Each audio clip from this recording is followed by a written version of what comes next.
Hey guys, what's up? Um, today's video is gonna be a little different. It's not even gonna be a video. This is just gonna be sort of a audio blog post, kind of discussing several topics that I wanted to kind of put on the channel and maybe get your guys' thoughts on. So I'm making this audio recording to respond, not directly to, but in response to Rizzo's latest video involving Psyonix and Epic Games' recent updates, Rocket League trading being removed, and Rizzo's overall experience with the game. Just to be clear, he's basically stating his opinions about Rocket League currently. He's not someone whose word should be taken at face value, right? Like, these are just his feelings about the game state and what certain updates have felt like for him as a Rocket League player, right? So I encourage you guys to go check out his video where he just talks to the camera for like 15 minutes about his feelings. Essentially, in a nutshell, Rizzo's claiming that his overall enjoyment of Rocket League lately has been really, really disappointing, and he's basically hit a brick wall and has lost, you know, the ability to have as much fun as he once did, due to certain updates or lack thereof. Something that he was claiming that he was looking forward to was rocket racing, and he ended up just saying that that game isn't really as fun as it could be right now, and I'm just gonna have to take his word for it, because I wouldn't even be interested in a racing game. But yeah, today we're just going to talk about sort of clear the air about what these decisions that Psyonix and Epic Games make for our game, and how gaming developers and gaming publishers manage their multiplayer games, right? And there's a lot of information here, so I think you guys might learn something that you might not have thought of before toward the end of this video. So some of the topics we'll cover are Rocket League trading being removed, how developers behave when they make these updates, or why they even decide to make these updates, right? And then we'll talk about sort of how we, the players, should react to those decisions, or maybe we can analyze how people react to the decisions that the developers make and whether that's good or bad, right? So the first thing I just wanted to bring up to kind of preface this discussion is we have to talk about how gaming in general, multiplayer gaming especially, it has never been as big as it is right now. It's extremely popular across the globe, right? And it's it has plenty of benefits, right? People thoroughly enjoy them. It's much more than a hobby to most people, right? You got accessibility, right? Cross-platform and fast internet speeds. That's something that just wasn't really available, like, or even integrated into gaming 15, 20 years ago. You got the social aspect, right? You get to hang out with your friends, party up, play games together, be a part of a community, right? Excuse me, a community. You got content, right? Streaming, YouTube, tutorials, digital artists, all kinds of stuff like that has never been as big as it is right now. You got competition, matchmaking, right? Esports, training, just playing games to compete. Not to mention like advancements in technology, stuff like, you know, better monitors for all, you know, better visuals, and then better headsets and stuff, and better keyboards and mice and controllers, all these peripherals that enhance your experience, right? And then one of the biggest factors that I want to talk about is monetization, right? And how these gaming developers slash publishers monetize their game, and you can see a direct correlation to how popular games are based on the way they monetize certain video games, right? So most multiplayer games are being launched as a free-to-play model these days, and that's for obvious reasons. They want as many people to touch their game as possible, so the barrier for entry is extremely low. All you have to do is click download, right? And then they usually sell microtransactions within the game. That's a form of monetization for them. So those were like a few factors that seriously have contributed to gaming's popularity increase over the last, let's say, 10 to 20 years.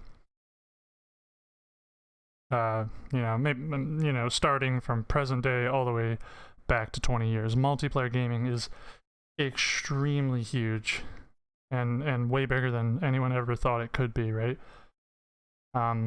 So with this popularity increase, I think just the general like ecosystem of video games kind of struggles with the problem that it's never really had before.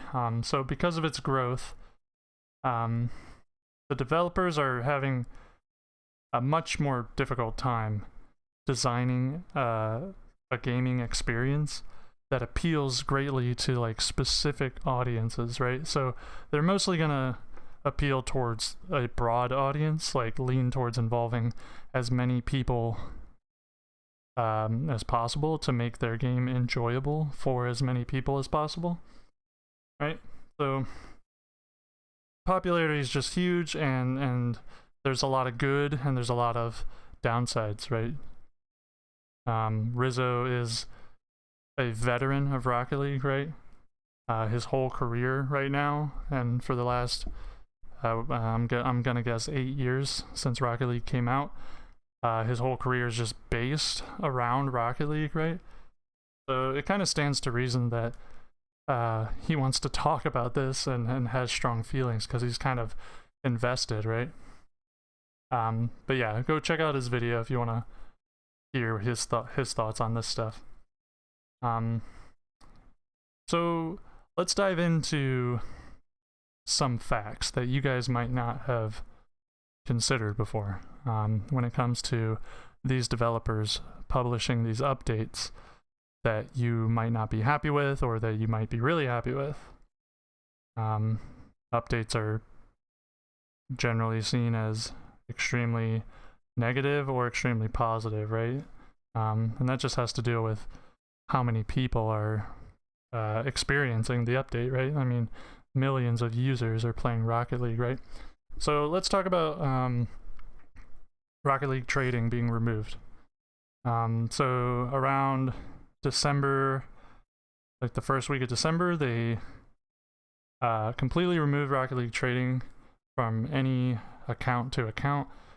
All your items are not allowed to be sold or traded with any peers anymore, and they released a warning about a month and a half before this happened so that you were able to kind of finalize your transactions or whatever. And then below their post where they said that they were removing the trading, they gave a reason.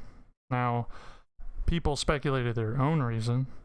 I'm not sure why that was. I mean, maybe it's just because of the sheer like disappointment that people felt when the trading got removed. Personally, in my experience with Rocket League, I never traded once. I only play the game competitively. It did not affect me whatsoever. But I can understand if you were a little disappointed with this update. Makes sense, you know, a certain feature is just being removed. You are told why, but it's easy to get a little disappointed and let that kind of sink in. And it kind of feels like this battle between the players and the developers, right? It's the developers' fault, you know, they make crappy updates. I have not enjoyed the game in a while. They removed trading. Like, this is so unfortunate. I'm really disappointed. And those are all valid thoughts if those updates affected you specifically. But I just want to go over, like, the facts and why maybe certain developers make changes like this. And I'm specifically going to talk about why Psyonix and Epic Games made this change. Because it's not just because they just want to remove trading. It's not because, you know, they just want you to have no fun and you're never allowed to trade anymore. So the official reason that they gave was something like, we are looking to comply with Epic's future plans towards in-shop items, cosmetics, and other trademarked, like, I guess, merchandise. I don't know what to call it. Just in-game purchases. And I'm going to go over what that means, basically. So if that doesn't mean anything to you, it's probably because it's a little more complicated than you think.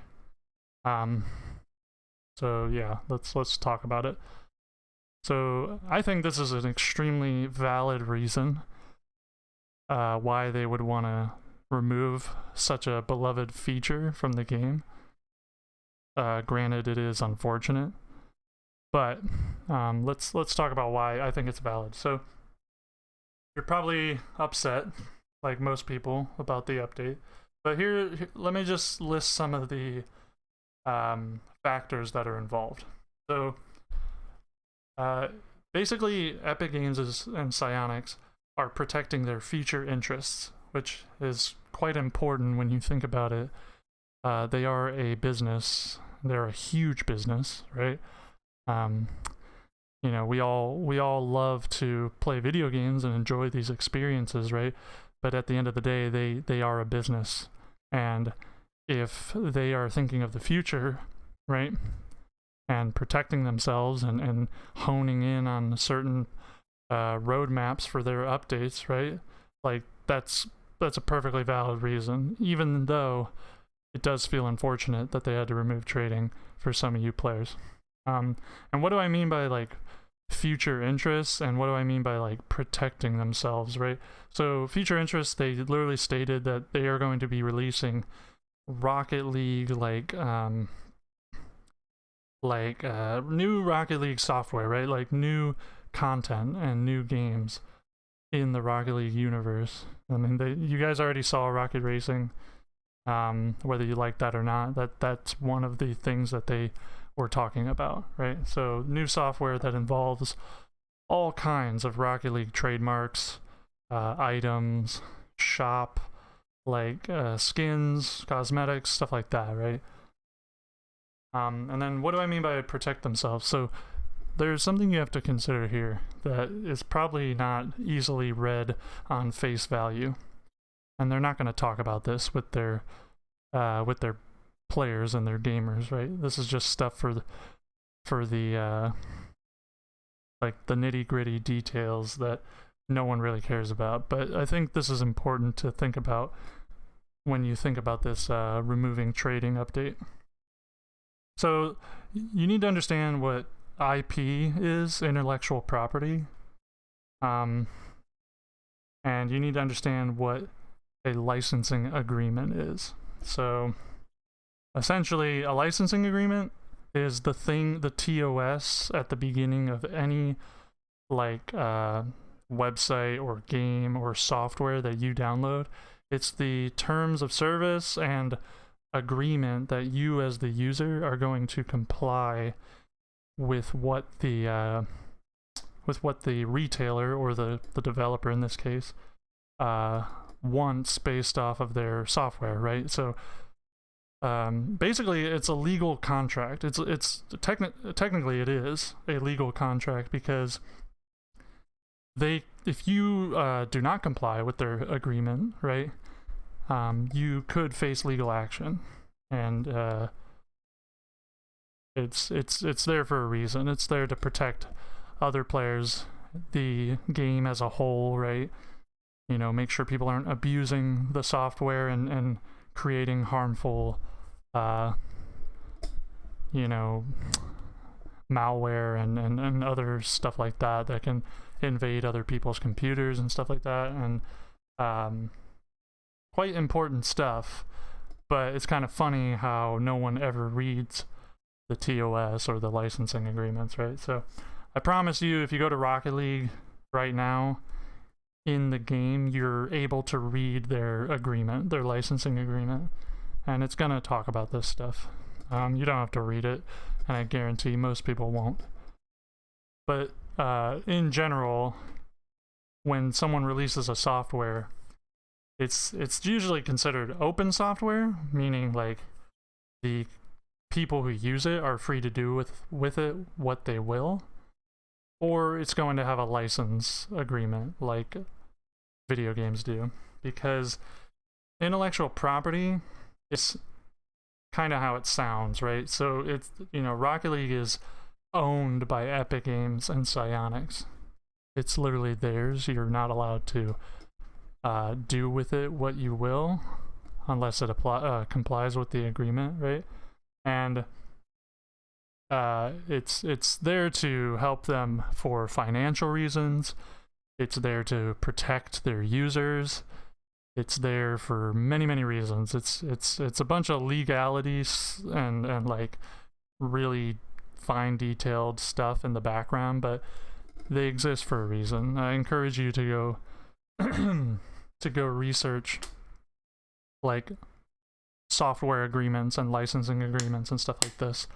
IP law, that's a huge branch of the legal system because of how much digital like software we have these days. Like the world is essentially digital now, and you got to think about these facts, like how video games are released globally, right? They're released across the globe, and certain IP laws apply differently in certain areas of the globe. Like, this is why it's a very convoluted and complex space talking about gaming and IP law, but essentially all you need to know is there's an agreement so that people don't get hurt and people don't abuse the software, right? Rocket League, we don't want people to tarnish and taint the game that we're trying to enjoy.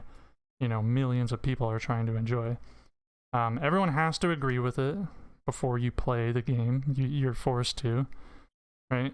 And it's the wishes of the people who own it to make sure that they are benefiting and we are benefiting, right? So convoluted stuff, and I'm not the best at explaining this, and I definitely didn't script this video, but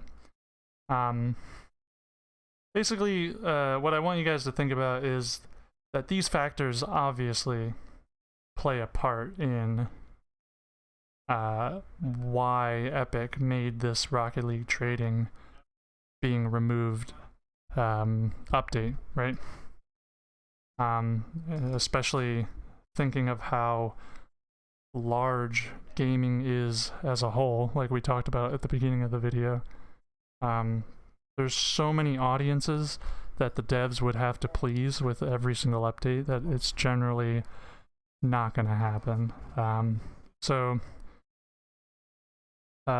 basically, I just want you guys to give this a thought or a hard think.